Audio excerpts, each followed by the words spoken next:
Waraana bilisummaa Oromoo Kumsaa Dirribaa Zalaalam Taaddasaa wajjiniin turtii taasiseera. Mootummaan Itoophiyaa dhaaba keessan dhaaba bilisummaa Oromoo fi TPLF'n dhiyeenya kana shororkeessaa jedhee farrajee ture.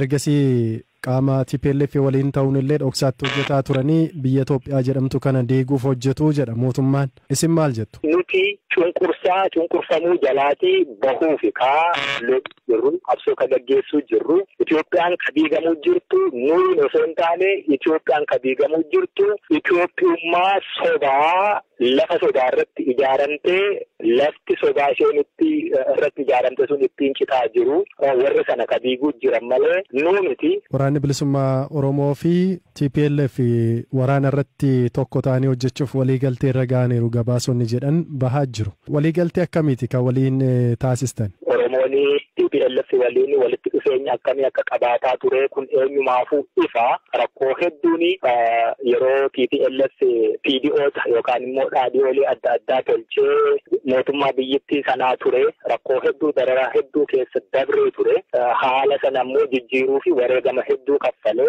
haala sana erga jijjiiree immoo wareegama sanayyuu caalu takkaamayyuu argameen beekne namummaayyuu xiqqeeffamee jiraachuu sadarkaa dadhabuu irra gahamee mootummaa akkasiitu isa mudate haala akkasii kana keessatti Oromooni madaa qabu qaba dhimma sana yeroo fudhannee baay'ee uummata keenyaan mari'annee haala rakkoo furuu danda'u ammoo waan Oromoon barbaadu sharafuu hin dandeenyeeni yeroo fi TPLF waliin diina waloo qabnu isa kana kuffisuu irratti bifa waraanaan wal hubannoo qabaannee waliin hojjechuun ni danda'ama ka jedhu irratti yeroo gabaabduu fi mariitu ture waan ji'a tokko walakkaa hin caalleen asitti wal hubannoon jiraachuun dirqama ta'aa jechuu maaliif humna gurguddaa waraana harkaa qabu mootummaa kana lolaa jirutu jira waan ta'eef akkaataatti yookaan ammoo akkaataamatti guutummaa biyyattii keessatti lola kana irratti wal hubannoon jiraachuu qabu irratti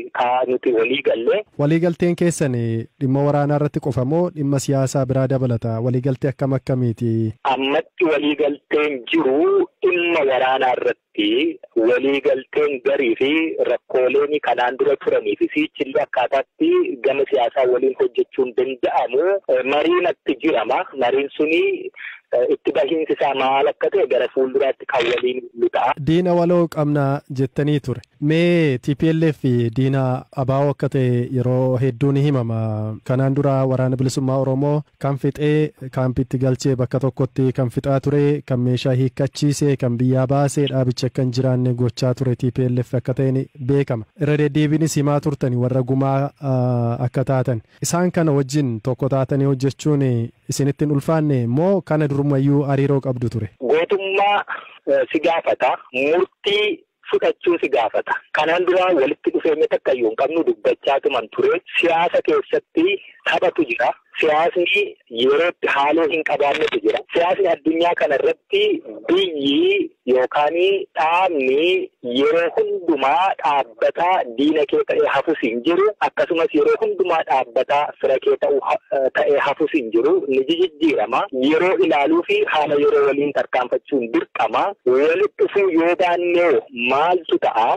Oromoon as keessatti maal harkaa qaba? Maal argachuu danda'a? Maal dhabaa ka jedhu yoo hin yaadne haalli akkaataa amma itti Itoophiyaa keessatti adeemamaa jiru suni dhimma kanarratti yoo gara kuteenyaan itti seentee hin hojjenne waan argannu caalaa waan dhabuuf deemnutu caala waan ta'eef waan dhorkuu hin dandeenye irratti duuba dhaabbatanii ilaaluu osoo hin taane itti siiqanii waliin hojjechuun dirqama ta'a jenneetu murteessine amma miidiyaa irratti kana jechuu kan hin barbaanne akkaataatti walii galanitu jira. Callisameetumaa walii galirraa walumaan hojjechaa deemnaa jedhameetiin miti jechuudha. Walirraa amantaa qabdu garuu kanaan dura TPLF abaa'oo akka ganeeru ni beekama. Bara mootummaa chaartaraa sanas waliigaltee akkasii kana duraan gaggeessanii turanii hammam wal amantu dhaaba kana waliin isin immoo? Uummati Oromoo dammaqiinsi siyaasaa isaa fi dhimma TPLF fi dhimmuma qabsoo waliigalaa haalli addunyaatti jirtu kaleessa gaafa 1991 akkitti beekuu fi